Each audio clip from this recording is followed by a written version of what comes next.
Hey Wargamers, today we have another Tau Army List review for you. This is something that I do for my patrons over on Patreon. If you haven't seen one of these videos before, basically what I do is they send me an army list, say this is what I'm thinking about doing, and I talk about the things I think work and don't work about the list, concerns I have, things I think work well, and then I revise the list and provide a new list for them that tries to keep a lot of the same elements the same. So it's the same feel, same general approach as far as I can infer, and keeps a lot of the same units, but tweaks them to be maybe a little bit edgier or maybe a little bit more efficient. All right, so today we have a 2,000 point Dalith army. It's a spearhead detachment, and that means that we can focus primarily on the heavy support, i.e. broadsides in this list, and not have to pay too much attention to anything else.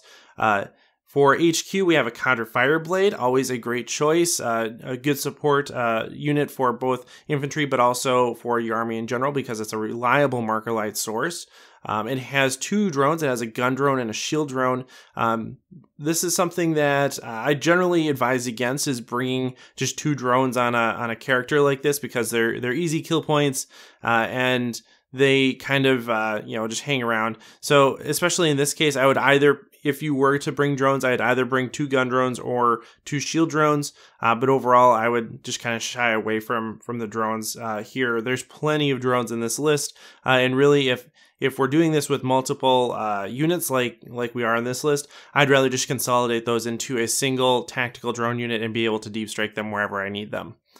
For the other HQ, we have a Commander and Enforcer battlesuit. He is the Warlord with through Unity Devastation. That's a great Warlord choice. I also tend to shy away from putting my Warlord in a battlesuit. So generally, battlesuits are going to be in a position where they can either be shot or charged or just in the way of danger. They're not going to be hiding behind things because they need to have line of sight to use their weapons, or they're going to be supporting upfield units. And so having your commander be your warlord is a risky move, because it means that they are potentially more vulnerable to being killed than something that can hide a little bit easier, like a Counter Fireblade or an Ethereal or something else. So smaller characters that are going to hide in your lines are generally a better choice for Warlord, in my opinion. And so I would advise that. It has the dynamic mirror field, which means it's -1 to hit it, which is cool if you're going with something that is going to be front line. Having that -1 to hit will help, but it will not save you. There's enough shooting that that -1 to hit can really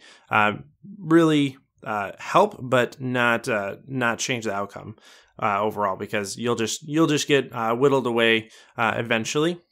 It has 3 cyclic ion blasters and a multi-tracker. The cyclic ion blasters are a great choice on an Enforcer battlesuit. Otherwise, you could go with fusion blasters. Cyclic ion blasters are more versatile, but again, if you're bringing them, having the multi-tracker here does help quite a bit, because it allows you to re-roll those ones, which you're going to need if you overcharge. So this is useful.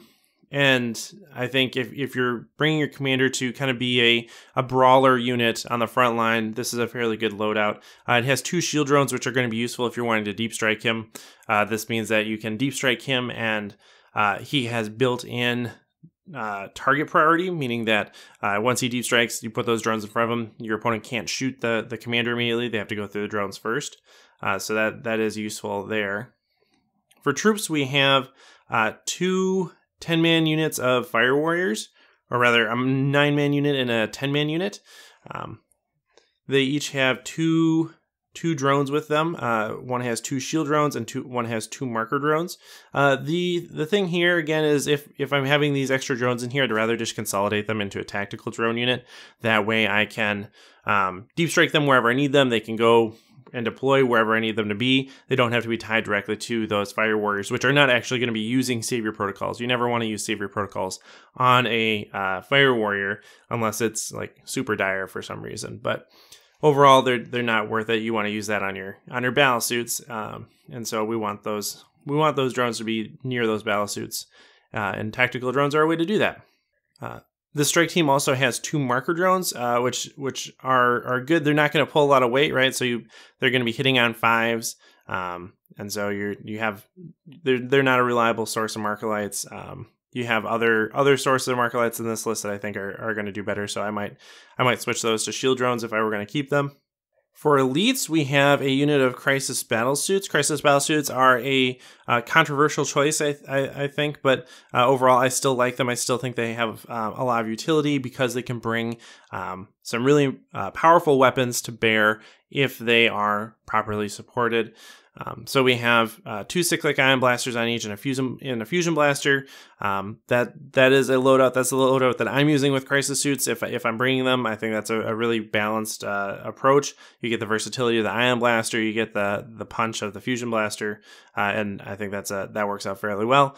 For the Crisis Shazwi, he's in the Iridium battlesuit, and I would actually advise against putting the Shazwi in the Iridium, or excuse me, a Shazray in the Iridium battlesuit. I think a Shazwi in the Iridium battlesuit is better because you can allocate wounds to it right off the bat. So essentially, with the way that wound allocation works in 8th is once you start putting wounds on somebody, you have to keep putting them on that person. So that Iridium battlesuit is really only going to come into play when your Shazray is dead, or your Shazray is the last remaining member of your team, and really we'd want to put that protective barrier up front and try to defer losses as early as possible. So keeping the Iridium battlesuit on a Shazwi will allow you to allocate wounds to a less critical member of your team. He can be your shield, and then you still, once you lose him, you still have the Shazray with his leadership bonus in the team, so you don't have to worry about it. We have 4 shield drones and 2 marker drones. This is a good number of drones. Again, shield drones are going to be fantastic. The marker drones here are kind of like I kind of view them as a necessary evil or a tax to bringing cyclic ion blasters on Crisis Suits because they're going to be deep striking. You want to have those marker lights with them to make sure that whatever they're shooting at also has marker lights on it. Really, I might bump this up to 3 marker drones, but then we're sacrificing shield drones. So it's kind of a tough call. This is one of the things that makes bringing Crisis Suits difficult and challenging. But yeah, I think 4 and 2 is a fine middle of the road approach for bringing these Crisis Suits. For fast attack, we have 2 units of Pathfinders. They are stock, so 5 Pathfinders with marker lights. Works out great. So these guys are going to be valuable in this list because they are providing a little bit of screening up front, and they're going to be able to capture objectives. We aren't necessarily going to expect them to survive the entire game, although being Deathlith does help quite a bit. So that means that they can run around and not worry about being in cover exactly. So that will help them stay on the tabletop. But they're going to be useful in screening and objective grabbing because the rest of the list is broadsides, and they are not super mobile. So we need those infantry units to be in the list. Okay, as I mentioned, the remainder of the list is broadside. So we have 3 units of broadsides. The first unit is with missiles, so high yield missile pod, smart missile system, advanced targeting system. I think that's the way to run them. It has 6 shield drones. Great, these guys are really going to be able to dish out a lot of power. Second unit is with heavy rail rifles and smart missile systems and velocity trackers.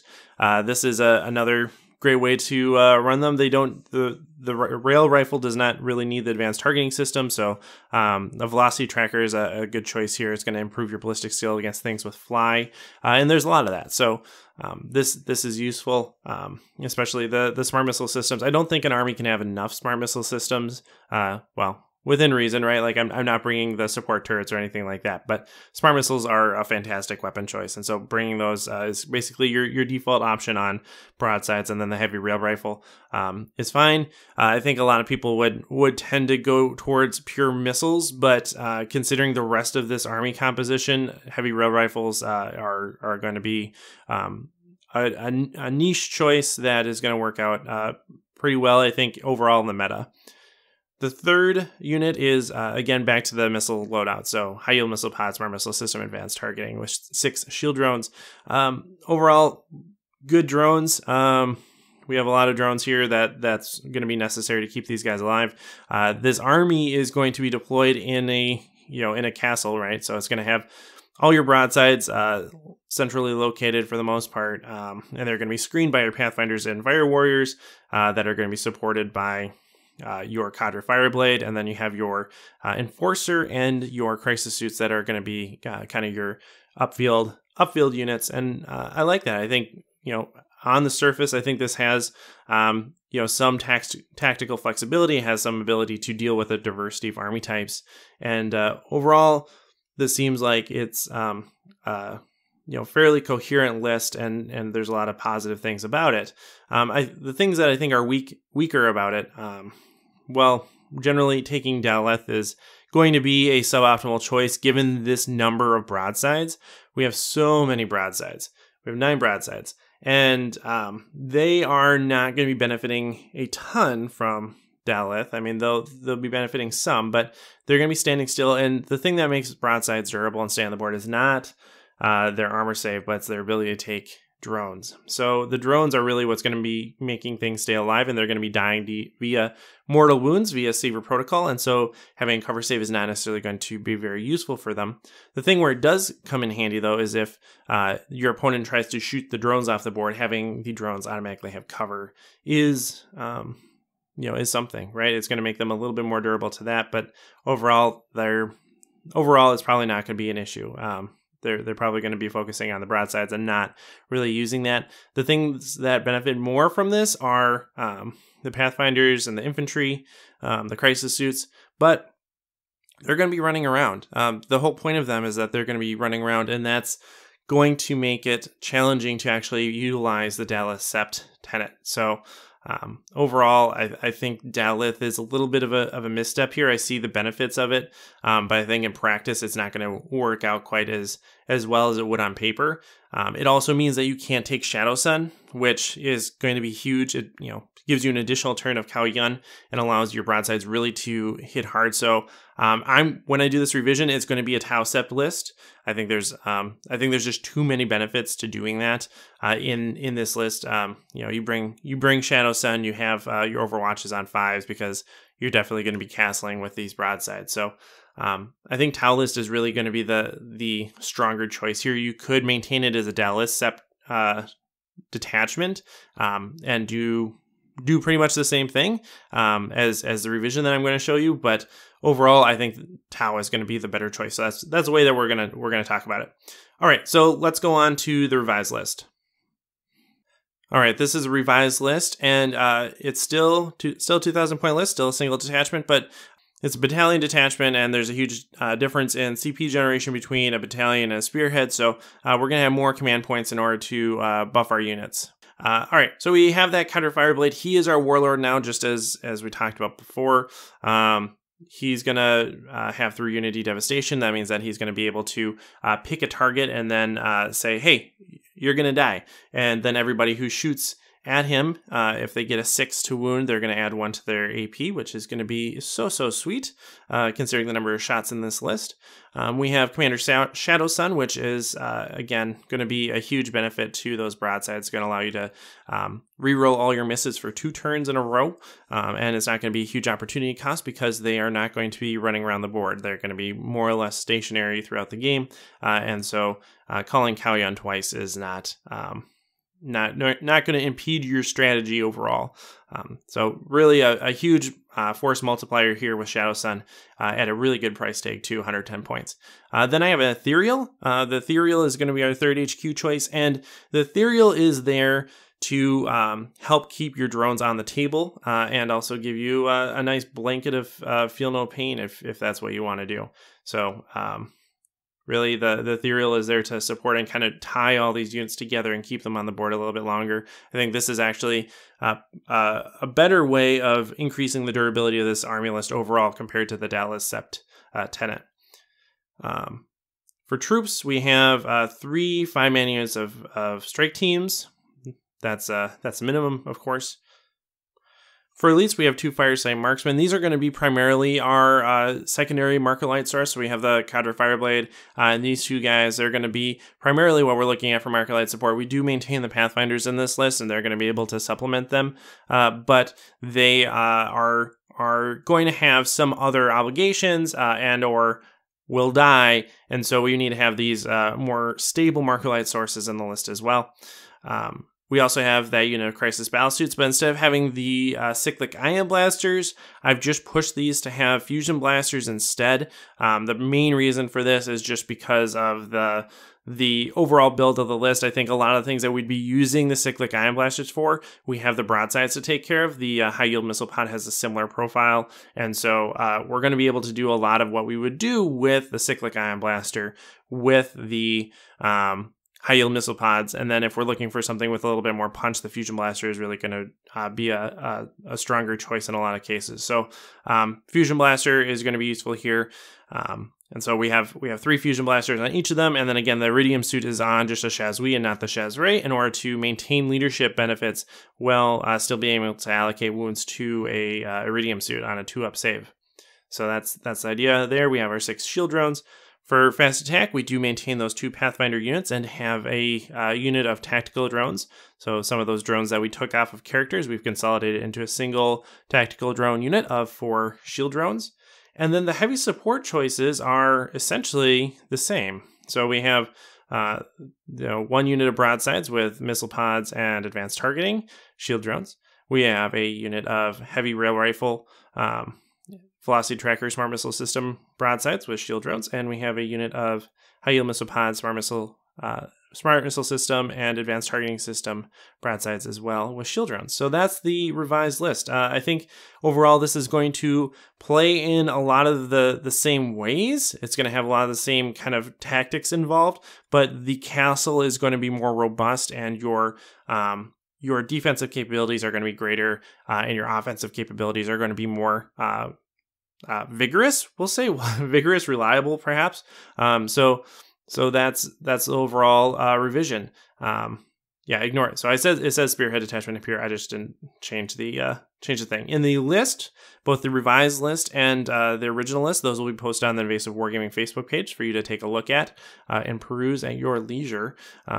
As always, thanks for watching. If you want me to do this for you, go ahead, join our community over on Patreon.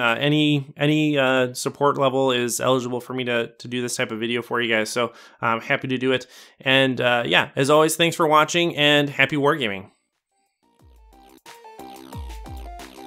Hey everyone, this channel is made possible by my supporters over on Patreon. If you enjoyed this video, consider joining our Patreon community and continuing the conversation over on the new Invasive Wargaming Discord server. Special thanks to Shifty, Scott Heater, Nick Steele, Jared Egler, Tao Oswell, Stephen Cohen, Jake Johnson, Eric Jackson, Benjamin, Julian Peck, Andy M. Young, Peter Benjamin Parker, and Chris Kessler.